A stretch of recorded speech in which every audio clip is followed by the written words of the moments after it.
আসসালামু আলাইকুম। একটা জিনিস চিন্তা করলাম যে বাবা মারা তো আসলে তার সন্তানকে নিয়ে সবচেয়ে বেশি সিরিয়াস, কিন্তু একটা কমন মিস্টেক ম্যাক্সিমাম বাবা মাই করে যে তারা তাদের সন্তানদের কথা মনোযোগ দিয়ে শোনে না।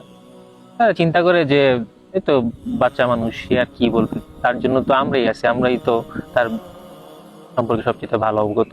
কিন্তু যখন তার বাচ্চার কথা মানে বাবা মা শুনে না, তখন তো আসলে ওই বাচ্চার মনস্তত্ত্বটা কি হয়, সে চিন্তা করে যে আমার কথা আমার বাবা মা গুরুত্ব দিতেছে না, তার মানে হয়তো বা আমার আসলে অন্য কোনো চিন্তা করা দরকার।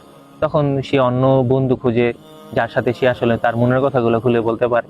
তো একটা সময় এরকম চলতে থাকলে সে দেখা যায় যে একটা সময় এরকম বড় বড় স্টেপও নেয় তার জীবনের ক্ষেত্রে, যেগুলো কিনা হুমকি। আর এইভাবে আসলে সন্তানরা বিপদে চলে যায়।